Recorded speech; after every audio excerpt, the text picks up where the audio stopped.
Hi, and welcome to another episode of the Leadership Enigma. Look, we're still trying to navigate our way out of a global pandemic, and nothing, I mean it, nothing will be as it was before.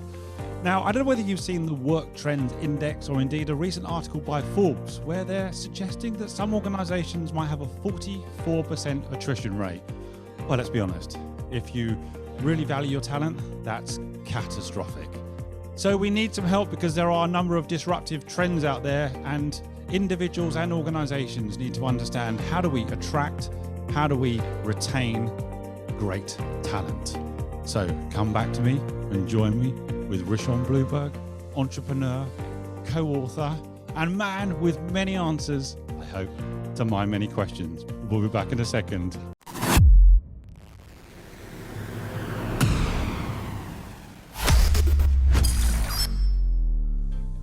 You're listening to The Leadership Enigma, powered by Transform Performance International, a podcast for the insatiably curious to explore the power of human-centered leadership to create real momentum for positive and sustainable change. Whether you're an entrepreneur, business owner, or corporate executive, each week we speak to global experts, academics, rising stars, ambitious upstarts, and disruptors as we discover that success leaves clues. Now, here's your host, Adam Pacifico. Hey, it's a big welcome to Rishon Blumberg. Welcome to the Leadership Enigma, sir. Thank you so much, Adam. Thanks for having me. I'm looking forward to our conversation. Yeah, likewise. Now, I know I have you here or introducing you as an entrepreneur, Wharton graduate, co-author of Game Changer 10X in the Talent Economy. But every person has a story. So what have I missed, Rishon? I mean, that's pretty much it. That's my whole life right there. There's nothing else, really. Those are the key bits. That's it. I mean, that's really those are the highlights, the high points. So yeah, I mean, I think all those things are very true. I did go to Wharton undergrad. I got there by way of New York City, where I'm born and raised. Right. And I think that really the trajectory for me was started in New York in high school, because I was surrounded by a lot of people whose parents were in the entertainment business. And I think that gave me and my business partner, Michael Solomon, a really unique insight into a world behind a world.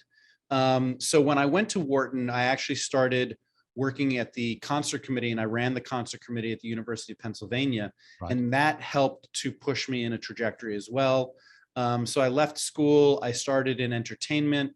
Myself and Michael Solomon started a company called Brick Wall Management in 1995, where we manage musicians and entertainers and entertainment properties and things across the entertainment spectrum. And we still do that today. And that was sort of our first introduction, going back even into the 80s, to meeting 10Xers, which we didn't know what a 10Xer was. We didn't even think about the concept, but we got exposure to Bruce Springsteen very early on in the 1980s, and we cite him in our book as the first 10Xer really that we came in contact with. Now I have to say, I've seen Bruce Springsteen live. I remember, you're taking me back a bit now, Rishon, to Wembley Stadium, where Born in the USA tour it was, and it was I think I was a teenager, yeah, and it almost blew the stadium apart at the level. But I just remember it had a huge impact on me, because, oh my God, is that gentleman an entertainer? He's an entertainer. And like when you start learning more about him, he's written a book now, sort of autobiographical book. He's a brilliant writer, a brilliant speaker. He's self-educated largely. Yep. So he's somebody who really took a lot of what we talk about in the book about what people can do to be more 10X. He took that and sort of ran with that. But yeah, so I grew up in New York City. I ended up going to Wharton and studied entrepreneurial management, started a company pretty young in 1995. And then about 10 years ago, started 10X Management, which is a talent agency, first of its kind talent agency for tech talent. Right. So we manage and represent senior level tech freelancers. And it's very interesting, again, a different type of talent, but the same kind of representation. And that concept of talent is something that we underscore in the book, And I think we're going to talk about this, or at least I'm going to talk Yeah. about this a lot as it relates to the issues that we're seeing today in the workplace. But when companies think of their people as just employees, they have a certain kind of mindset. When they think of them as talent, they have a different kind of mindset. So that's sort of a little bit about my background. I Gotcha. still live in New York City. I have 2 kids. I have a brand new 13-week-old long hair miniature dachshund named Penny Lane, which has been interesting. It's the first dog I've ever owned, and I'm learning every day. And I can share with the listeners that I just showed you my miniature dachshund from downstairs, just brought her up and kind of waved her at you in the camera. Anyway, This is true. This is true. This all happened before we went live. I have so many questions. Your journey, I love it, from rock star to tech star. But let me go backwards to help us understand, what do we mean by 10x? Because I know what some other people use 10x as well in the context of business growth, but help us understand what we mean by 10x from an individual perspective. And I know you refer to Bruce Springsteen, who is iconic, but what does it mean?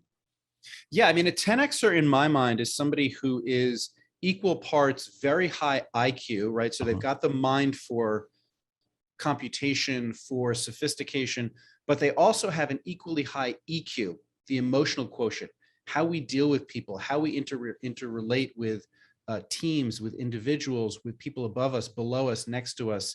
And wrapped into that is something called the adaptability quotient, which is the ability to sort of pop in and out of different types of environments and adapt to whatever it is you're presented with. And 10xers really, they exist. There are real 10xers. Bruce Springsteen is a great example of one, but there are people in your life, I guarantee it, who you've been around and you're like, that person is just brilliant in so many different ways. It's not enough just to be really smart. Then you really don't have the ability to sort of communicate and work with others. You may still do brilliant things, but you're not necessarily going to provide exponential change to an organization, which is really what we think of as a 10xer, somebody who brings exponential change to an organization. And so it's blending those components together that makes you a 10xer. And we're all striving to be 10x. I mean, I'm not there, but I continue to strive and learn, and continued learning is part of being a 10xer. So that's really interesting. So that's the first time I'm hearing 10x in relation to an individual. So I'm hearing a balance. You talked about the IQ with the EQ, and also you spoke about AQ, adaptability quotient, and you say almost their ability to pop in and out of different ecosystems and to flex across them potentially. And I know you started your business as well to help people understand how they could become a 10xer. So as maybe listeners are checking out this particular episode, and they could be in varying stages of their career. They could be the 19-year-old disruptor in a garage who's about to be the next big thing, self-starters, small, medium, senior executives in FTSE or Fortune companies. What should they be thinking in relation to themselves as regards, are they a 10xer, and the relevance of that to them in their career? What kind of things should they be asking themselves? Yeah, I mean, well, first of all, a 10xer is self-aware. So I think that being open to feedback, good or bad, is vital for a 10xer. They strive to learn more about what they're doing so that they can improve upon it. So it's kind of a mixture of continuous feedback and also continuous learning. When you merge those things together, you really set yourself up to improve incrementally and exponentially. The other thing that we recommend and we talk about in the book is finding some sort of a mentor. I think that mentor is maybe an old world term. There's a lot of talk these days of coaches, and I think that's the same kind of thing. Somebody in your life who has skin in the game. By that we mean who cares about your success. You need to find somebody like that in your life, whether you're a solopreneur, as you said, like a 19-year-old rock star who's about to take on the world, or you're even somebody very senior. I mean, we have a coach that we work with. That coach has a coach that they work with. CEOs have coaches. So you have to find somebody in your life. And in instances where you don't really have ready access to somebody, you have to figure out who those people could be. Maybe it's your boss. Maybe it's a coworker whom you respect. And you have to work to try and find those mentors in your life. And those are some of the things that people can do at a very early age, but continually through their career in order to keep improving and upskilling. Right, gotcha. And everyone needs someone, don't they? And whether you're a Tiger Woods or whether you're a Rafael Nadal, they still need a coach. They may not be as good as them technically, but they have an eye in relation to be able to give them critical or friendly advice as regards how they can do better and how they can be better. And that's what we're talking about, really, isn't it? We talk about something in the book called Johari window, Right. which you may be familiar with. I am. And particularly what we relate to there in the book is the fact that people outside of you have the ability to see certain things that you can't see, your blind spots, right? So there's one window where people who are able to see things you're not able to see about yourself. And that's really where an outside perspective and a coach can really be, foundationally, seismically changing the way that you do things and you approach things, because we all have blind spots. Sometimes we're aware of them and we work on them, and sometimes we're completely unaware of them. And those are the places where a coach or a mentor can really make a huge difference. Yeah, I couldn't agree with you more. And so we're really talking about talent, aren't we, Rishon? Because, we're talking about the individual talent, but also the importance for an organization to be a talent magnet. I just want to share something with you. I've got to put my glasses on, don't judge me. So I'm going to share some things for all the listeners as well.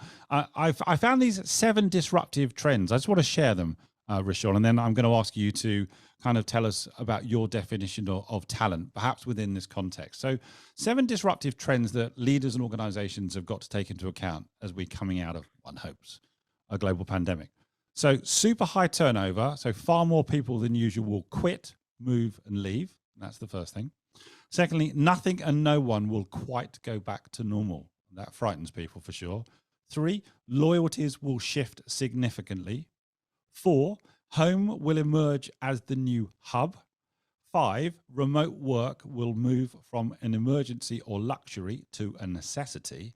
6, instability combined with rapid change will require even more agility.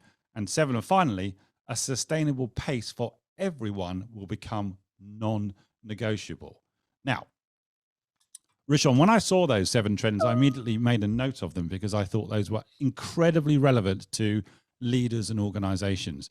In that context, what do you mean by talent?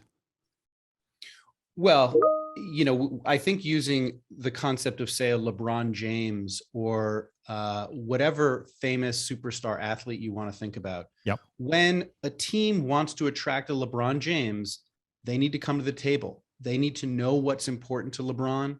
They need to know what they can offer to LeBron, what culture they project. The same is true with any important employee or talent that you're working with today or you want to attract today. I think more important today than it's ever been. And this is something we've seen coming a long time. We talk about in the book. We see it in millennials and Gen Z, is purpose. People coming out of the pandemic, I think, really had time to evaluate, what is it I want to do with my life? What purpose do I have here? So purpose-driven employment is going to be key. And the way that you project purpose to a potential recruit is through the culture that you have in your company. So culture, which I think is, a bit of a touchy-feely concept for a lot of CEOs and certainly more bureaucratic old world companies, is going to be crucial. I cannot say this loudly enough. If you don't have a well-defined culture that you live and breathe day in and day out, you're not going to be able to retain the best and brightest, because they want to align with the why of things that they're doing, not just the how and how much. So to me, that's one of the most important things coming out of the pandemic. And I think this is the reason why you're seeing as much turnover and churn in the workplace, is that people have gone through this really major experience in life. They've had time to evaluate and reevaluate, and they're thinking, okay, I got through this. They didn't want to make a change during the pandemic because who knew what was going to happen? We're getting through this. I'm coming out the other end. I want to change in my life. So that change then has to align with somebody's mission. So if you have a clear mission, somebody who's changing from somebody else may be attracted to the mission that you bring forth. We have a set of values at my company, excuse me, that we send to every person that we're interviewing, that we have posted up on a frame on our wall, and that we try to live every single day.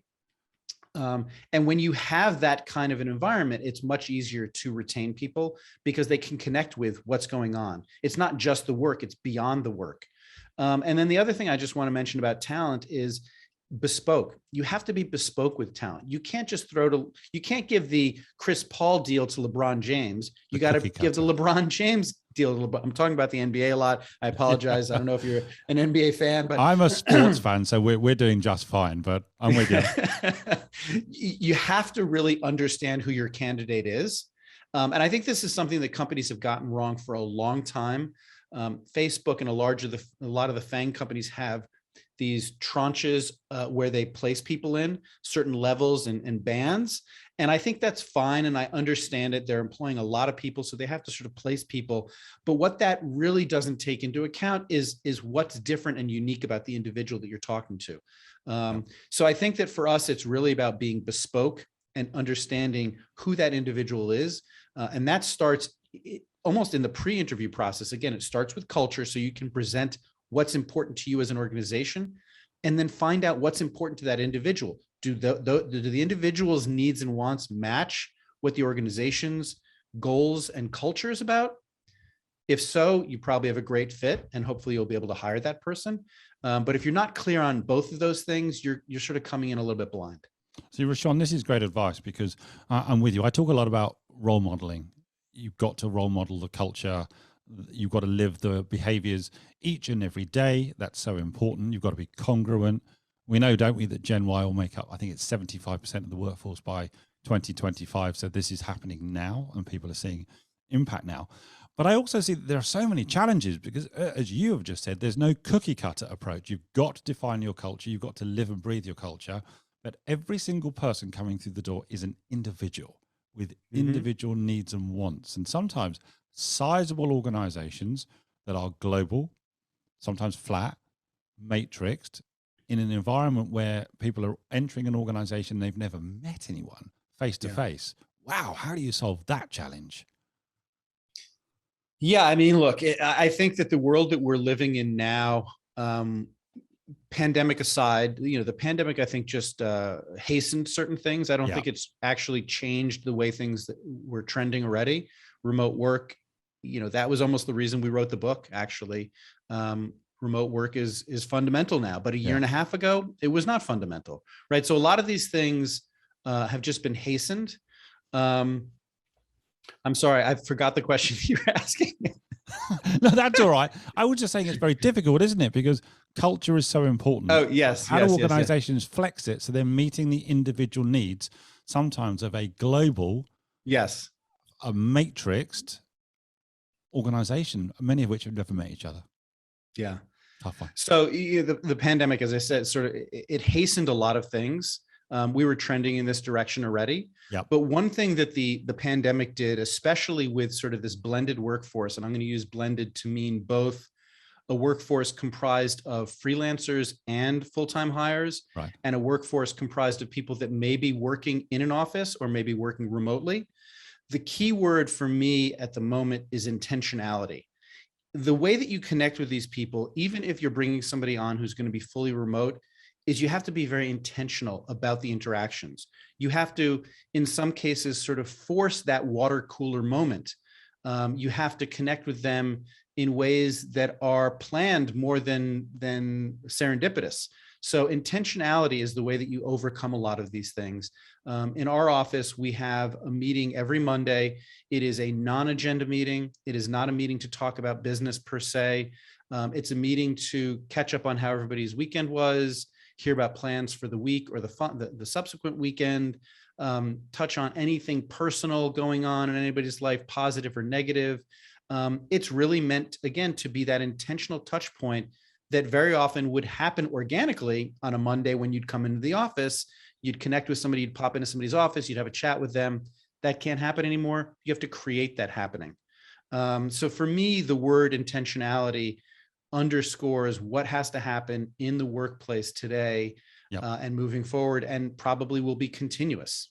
Rishon, I love that. And I'm making notes as you're chatting to me. Intentionality. There is the challenge of being intentional in a live environment, in a hybrid environment, and in a virtual environment. And also, what I'm hearing is something that was said to me, wow, must be back in episode 3, that for leaders, this is going to be energy expensive. That intentionality requires you to expend energy on your people, for your people. Is that a fair comment, Rishon? I think that's a very fair comment. And I think that more than ever, leaders today are a little bit parent, a little bit therapist, and a little bit boss. You have to be able to embrace the full spectrum of who an individual is. And as a leader, somebody who's at the top of an organization, everything trickles down. So if you don't lead with empathy, if you don't lead with care, if you don't live the values of the organization, you cannot expect anybody else in the food chain to do it. Yeah. It starts with the top. It is challenging. It can be emotionally draining. And it's in those moments where you are dealing with something that you truly don't want to, that you have to really connect with the purpose of why you're doing all of these things. And again, that goes back to culture. If you as a manager, mid-level, upper level, wherever your role is, if you can't connect with why you have to go this extra mile to deal with somebody's personal issue, or create the space for this specific individual in a certain way so that they can achieve and succeed, you're also going to fail. So purpose, intentionality, and mission are crucial. Great. This is great advice. Now, I was watching I think it was your 2015 TEDx talk, and I've been doing lots of research on different things, so forgive me if I've got this wrong. Did you mention the fact that we've got 60 million baby boomers that at some point will be exiting the labour market, but only 40 million millennials really coming through behind that? That's a big gap. That is a big gap. This is a seller's market, isn't it? If you understand your worth and your value, wow, that is what do you think about that? A, it's a seller's market, and B, how do we close the gap, or do we not? Well, I think that the fact that there are fewer people in the market in general may ultimately be a net positive, only because we're seeing so many companies now doing more with less. Right. So you may have, we're seeing some problems immediately with companies finding a lack of talent and a lack of people to recruit to. And there may be a little bit of that happens seismically from the pandemic, and also because of this change where the boomer generation and even Gen X to a certain degree is leaving the workforce and being replaced by a smaller workplace overall. But I think the real change has to do with the attitude and the things that this generation wants, which, by the way, I think align very well with companies having to work remotely and having to be purpose-driven, because that's what this generation wants. And I think there was a lot of strife and conflict over the last decade and a half, probably ended about 5 years ago, but certainly the decade prior, where the different management styles were so highlighted. I mean, there's so many millennial memes and jokes about how different they are to manage. That's not going to be highlighted as much anymore, because I think that the workforce in general and what the pandemic brought out, which was again already coming, is just a shift in the way that companies and individuals need to project themselves. So it is a touchier, feelier, more humane world that we're going to live in when it comes to employment, because of exactly what you said. It's a seller's market. And when you're in a seller's market, you have to really work hard to attract and retain those people that are going to be truly important to you. And that really resonates with me, because I keep banging the drum as regards human-centered leadership and the need, requirement, and necessity for leaders to sometimes put their technical skills to one side and dial up on their innate human-centered leadership capabilities: curiosity, vigilance, inclusivity, personal purpose, empathy. And so really that plays into exactly what you've said. There's something else I want to focus on, because I was fascinated when I was watching your TEDx talk. I know you've gone from the rock star to the tech star, and you've been working predominantly within the tech space, but the pandemic has jet fueled all organizations' digital transformation. In essence, have we all become tech companies in some way, shape, or form? Absolutely. It is something I pointed out in 2015. I used Domino's as the example. Yes.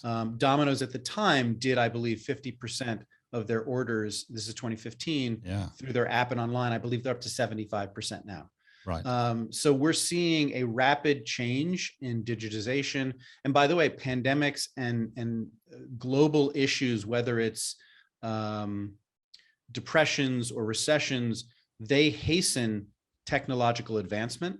So I think that we are seeing and have seen, certainly over the last decade, that almost every business is a technology business. Sure, if you're in a construction firm and you're building buildings, there's still a lot of physicality to it, but there is so much more technology that you're using in the supply chain. Where is that door that we're looking for to bring in so we can build this wall and implement the door? Like, all of these things happen with technology now. So whether or not you're a service provider that is non-technical or you're selling a product that's non-technical, you have to have a backbone in technology in order to be competitive. So let me ask you another question. I have so many questions, Rishon, forgive me. Let's talk a little bit about the freelance economy, because that in some ways may have been supercharged as well by the pandemic. But what do you describe as the freelance economy? And forgive me for layering questions. And what is the power of the freelance economy moving forward, do you think? So I think the freelance economy is really a bunch of different sub-economies. Right. Some people talk about the gig economy. Yep. We talk about the talent economy. Some people talk about the knowledge economy. Essentially, it boils down to the same concept where somebody wants to sell their capability, whatever that capability is. Sometimes it's driving a car. Sometimes it's solving a problem using a mathematical equation. Sometimes it's providing legal services. And they don't want to work for somebody else. They want to work on their own terms, be able to choose their projects that they work on, when they work on it, the hours they work, where they work from. If a lot of those latter things sound very familiar to what happened through the pandemic of being able to work from home, being able to work in hours that were perhaps different from what you worked in when you were in an office, we're seeing a little bit of a melding of what the freelance economy used to be thought of, and now what we just call work. I think that we've been preaching for a long time this blending of companies being able to access freelance talent when needed, and bringing in full-time talent when that made sense. We have a concept we call rent fast, hire slow. And I'll just elaborate really quickly on that. Yeah. If you can't find that resource to hire as a full-time resource, look into the freelance economy, look into that marketplace and see if you can stopgap by hiring a specific freelancer who has the capabilities you need while you look for that lifelong, for lack of a better phrase, full-time employee. Right. All of these things, I think, are part of a natural evolution that, again, was sort of sped up by the pandemic, as more people worked from home, saw how effective they were at working from home, saw that they loved working from home, or at least having the flexibility to work somewhere else. So I think that we're going to see this blending of concepts of the freelance economy being over here and the non-freelance economy being over here. They're getting much closer together. Right. And I do think companies, and this is something we really focus on in the book, if your procurement at your company isn't set up to be able to both deal with attracting, retaining, and managing the best and brightest on a full-time basis, you have to also be able to attract and retain the freelancers that you love as well. If you're not set up to do both effectively, you're going to be anti-competitive. Again, that's great advice, isn't it? And I love that phrase. I think you said rent fast, hire slow. And so I think that's something that will really resonate with listeners as well. So let me ask you for some advice. What would be your priority piece of advice to an individual listening to this and thinking about them as talent in the workplace, regardless of their experience? What advice would you give them? Well, to start with, I think that work right now, I'm talking about this moment in time as we're seeing the pandemic in different areas creep up and in other areas pull back. Use this time to upskill. Use this time to learn more about who you are, what's important to you, and areas where you want to improve. We talked earlier in the program, 10Xers are constantly learning. They're constantly upskilling. They're constantly getting feedback. And I think every individual should do that across the board all the time. But especially in times of seismic change, you really have to figure out what's important and make yourself more attractive. Now, again, it's a seller's market right now. So I think that's the other thing. You can take your time. Let me rephrase that. You should take your time in figuring out what's important to you and where you want to work. And if a company aligns with what's important to you, that's going to be a great fit. And that's the same advice I would give companies as well. You need to find people who are going to align with the mission, and you need to be able to clearly explain that vision and mission so that people understand what they're coming into, the work environment they're coming into. Well, there you go. You're ahead of me, because my next question was going to be a priority advice for the organization. But what I'm hearing, it's about alignment now, and also damned hard work in order to find out exactly where you fit in and who fits into your organization and the culture that people have worked hard to create. Well, here's the thing. In the book, we talk about something called the double hat world. And we define it at the time. I think when we were writing this, it maybe wasn't as an easy concept for people to understand. Now I think it's gonna be very different, right? So whether you're a full-time employee, whether you're a manager, whether you're a freelancer, you have to be able to wear two hats. You have to be able to wear the hat of the talent, which is who you are as somebody providing a service to somebody else, and you have to wear the hat of the manager, because nobody is an island anymore. You're going to have somebody else you have to work with. If you're a freelancer, you're going to have to work with whatever organization you're working with at this moment in time. So you have to put yourself into the mindset of, what is it they need? How can I provide my service most effectively to this organization? So managers have to have the concept of wearing the hat of being the manager, but they themselves report to somebody else and they work for an organization. So they're actually the talent themselves. And I think the sooner that people, whether they're freelancing, whether they're full-time, whether they're in the job market, they have to think about wearing these two hats, the talent and the management, because until you can understand both of those positions, you can't really be as productive in a workplace as you'd want to be, and vice versa. I'm glad you mentioned that, because I know we spoke about the double hat world when we had a conversation a few weeks ago. So thank you for sort of bringing that into this episode. So how can people get in touch with you? And also, shout out to your co-author, Michael, as well, to maybe continue the conversation and learn more. Best way. So we have a wonderful website called gamechangerthebook.com. There's a lot of information about the book, a lot of resources. We have a 5 episode podcast series as well, interviewing people that we've talked to in the book. And there's also a great quiz that you can take to see how 10X you are. Right. And also you can take on behalf of your organization to see how 10X your organization is.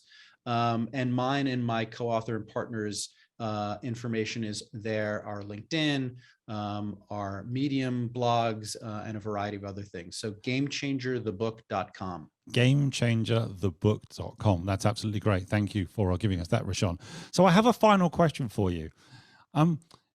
I want you to try and recall the most impactful piece of leadership advice that you remember ever giving or received. What's front of mind for you, Rishon? This is something that jumps to mind. I'm not sure why it jumped to my mind, but it just jumped right into my mind. We were working, and this is probably around 2002, we were working with a musician named John Mayer, whom we managed.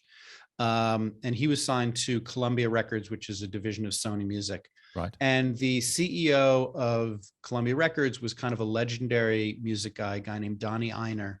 And at some point we were negotiating some event that was going to happen, and they put forth a really great proposal, and we were starting to, nitpick at elements of it. And Donnie looked at me and he said, "Learn how to take yes as an answer." So sometimes when you're being offered something that's actually good, that's actually appropriate, you don't always have to push back on everything. Not everything needs to be negotiated. And by the way, this flies a little bit in the face of a lot of the advice we give in the book and with our company 10X Ascend. Yep. But not everything needs to be negotiated. Sometimes you're being presented something that's great. Learn how to be gracious and say yes and move on to the next thing. I don't know why that popped in my head when you asked the question, but that's what did. Well, Rishon, what I love about it is the fact that it did pop into your head meant that it was meant to be for this particular episode. That's how this works.